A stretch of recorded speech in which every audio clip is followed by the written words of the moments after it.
Welcome back, guys, to another Clash Royale video. Today we're taking a look at a spawner strategy. Now I know, spawner, yuck. But honestly, guys, this strategy is a ton of fun. I got the idea from a clan member who is rocking a different version of this deck, and he's doing very well with it. I made a couple of changes based on my personal playstyle.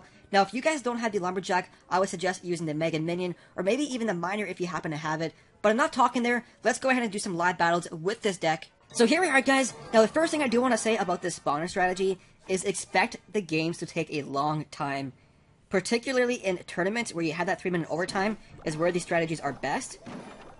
But we're going to go ahead and let the Barbarians as well as the Barbarian Hut just tank that Hog Rider. There we go. Because with these buildings, the spawners are elixir efficient in terms of the amount of elixir you spend versus how many Barbarians come out of them. And you basically just build up a small advantage over time.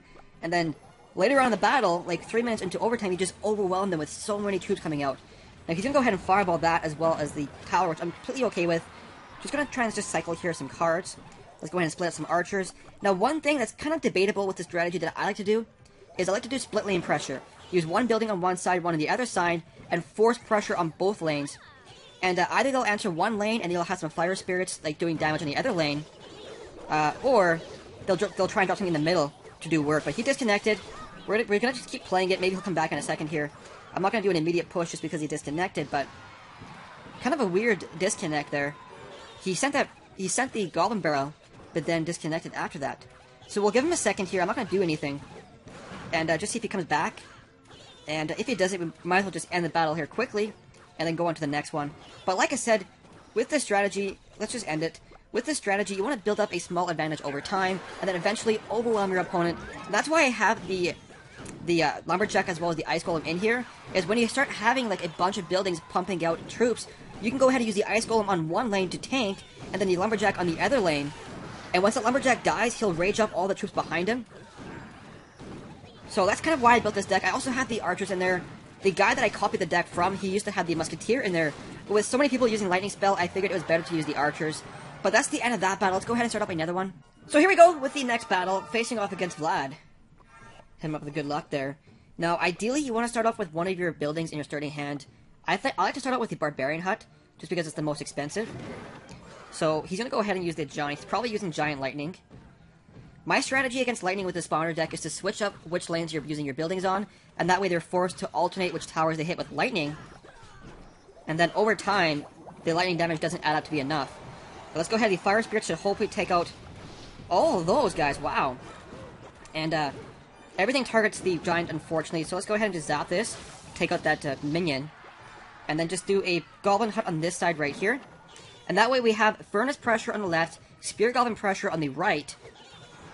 One of those towers will be chipped away over time. So let's see here. Maybe he's using a Sparky.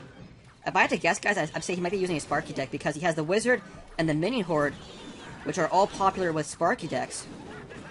Let's go ahead and use a Furnace to pull this guy over even more. There we go. And then we're going to use an Ice Golem just to tank those Spear Goblins. And like I said before, sometimes it takes a bit of time before you get things set up with this strategy, because you basically get a bit of an elixir advantage over time. But as you can see, Fire Spirit's going in on both lanes, doing a bit of chip damage, and basically just adding up over time. Let's go ahead and use the Barbarian Hut here, even though he's probably going to fireball both of those buildings, if I had to guess. That's what I would do at least. But let's go ahead and use, I was wrong about the Sparky. He's using the 3 Musketeers, which is why the Minion Horde is in there for the fireball bait. But the Wizard just kind of, that's value right there, buddy. Let's go ahead and use archers right here. I missed 2 of those minions. They're going to do work to my Barbarian Hut.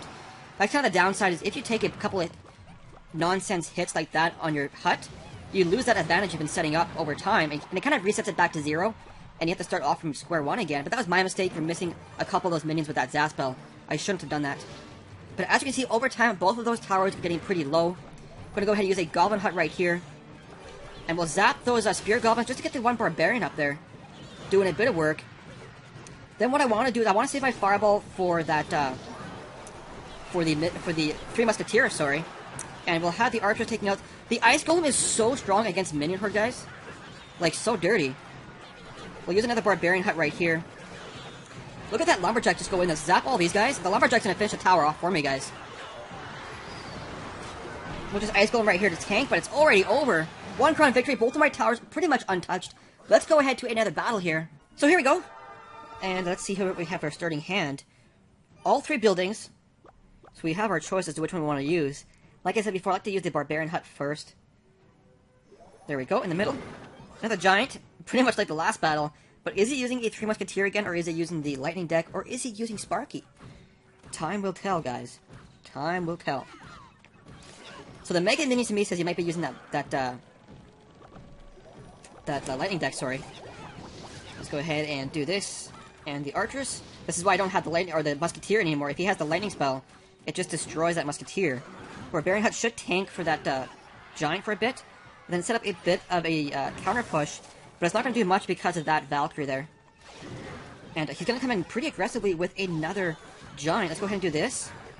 And I want to use this Ice Golem right here to distract that Valkyrie, as well as the Mega Minion, and hopefully give the Lumberjack time to go in there and take out that Valkyrie. Fire Spirit should do work to that Mega Minion. And if we can prevent damage here, that'd be good. There we go. Not too bad, guys.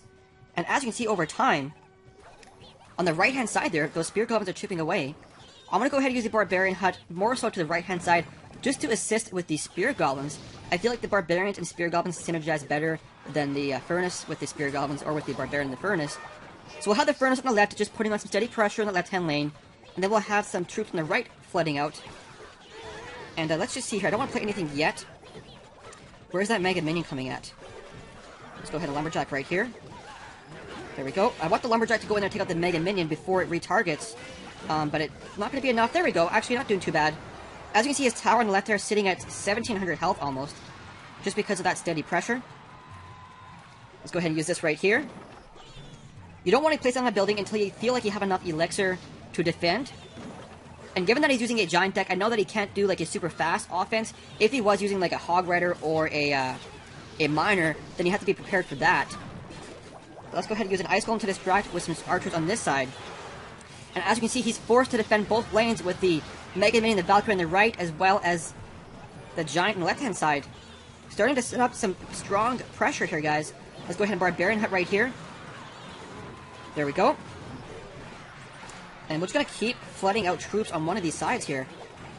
And eventually he should buckle if we play this properly. And let's see here. Let's start an Ice Golem right here just to kind of tank for whatever comes out. We'll split some Archers. Then we'll use a Spear Goblin Hut right here to distract that Giant if we have to. He's going to get value for that Fireball though, but I'm not too concerned about it. I'm not too concerned about it at all. There we go. Take out that Giant. Set up a counter push with that. And let's see here.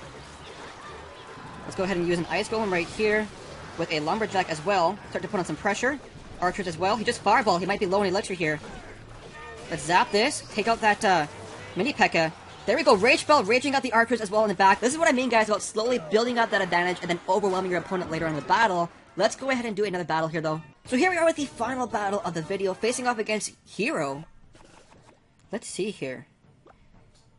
Go ahead and use the Spear Goblin Hut up here. Actually, let's use it back here to start out. We have enough Elixir to defend the opposite lane if we have to. And his Princess will be a problem for us. I can already tell you that, guys, that the Princess will be a bit of a problem for us. Barbarian Hut should distract that Giant. Please tell the Barbarian to go to the Giant, please. Thank you. Then we're going to go ahead and Archers right here with a Ice Golem to distract everything. And hopefully this... I'm not too sure what that Tornado is supposed to do there. Please, Archers, take out the Princess. No, don't. Okay. Okay. The Princess is a pretty strong counter, guys, to this deck. I will be honest with you about that. But let's go ahead and Lumberjack right here. And that should take out the... Then we're going to kind of Fireball this. I don't want to get any chip damage done by those Princesses on my tower. The Fireball, I'm going to have to choose between Fireballing those Princesses or saving it for the Mega Minion. But let's go ahead and Barbarian Hut right here. Now that I know he's using a Giant deck, I feel like he can't do an immediate counter push. If they're doing like a Miner or a Hog Rider deck, then you want to wait till you have 10 Elixir before you do like a Barbarian Hut drop. Otherwise, they're probably going to do an immediate counter push in the opposite lane and you won't have Elixir to defend. But with that Giant being so slow, I feel like we do have time to defend it. But let's see here. We'll Spear Goblin Hut right here. Archers right here to take care of that Mega Minion. There we go. I want to try and save some health on my Barbarian Hut. He's going to Fireball in the back there and miss the Barb Hut. Let's go ahead and use a Lumberjack right here. I feel like we definitely need to do that. Let's go ahead and do this. There we go. And then hopefully the Ice Golem can distract that Miner long enough. There we go. Do it in the Barbarian Hut right here. Nice tornado drop there, though, guys. Wow. Let's go ahead and do another Spear Goblin drop right here. And we're going to fireball both of these princesses here. Boom. And they should take out that, yes, there we go. Now, he missed one of those Spear Goblin Huts with that fireball. I'm definitely okay with that, guys. Let's go ahead and split out some archers in a second here. There we go. And I always want to use this Barbarian Hut in front, just because it has the most health out of all those. Spear Goblins right here. And he's going to chip me out over time, though, guys. That's one of the downsides, is chipping out over time. Hopefully that Lumberjack can kill that Princess. I'll be happy if it does. There we go. Let's go ahead and Furnace right here. Archers right here. There we go. That Giant should die pretty quickly, guys. There we go. Look on the right, though. Look how much health that tower's at on the right. And I've forced him to use a fireball just to take out my support troops. Nice, really nice tornado right there on the right-hand side, stalling everything, preventing me from getting to the tower. Let's go ahead and fireball that princess as well as the tower. There we go. We're gonna try and spread everything out here, guys. Archers in the back to not be fireball bait. I don't want him getting too much value for a fireball. So as you can see, he was forced to fireball just the archers and not the tower as well. But we are slowly setting up something here on the right-hand side. That's the side I'm going to be focusing on. But with this deck, all it really takes is a quick second to turn the tides of the battle. All it really takes is a quick second for sure. There we go. And that's just fun. I don't want to fireball that yet. Split some archers back here. There we go. Take out that, and then we're going to do a really fast push here, guys. Can we fireball that princess as well as the tower? No, we cannot. He's going to fireball, though, as well. Lumberjack not getting a hit off, though. Unfortunate. Really unfortunate. And there we go. Use a furnace right here. Look at that tower, though, over time, on the left-hand side, just getting chipped away. Like, we are slowly just building up something here, guys. Yes, we are. Let's fireball this princess in the back there. There we go. Another Spear Goblin Hut this side right here. Barbarian to the left there. Zap this. That's going to be GG right there, guys. Wow. Overtime just destroying him with all those buildings. Wow, guys. Anyways, that's the end of the video. Really hope you enjoyed it. If you did, please make sure to hit that like button and make sure to subscribe if you want to see some more Clash Royale content. Thank you so much for watching, guys. We will see you in the next video.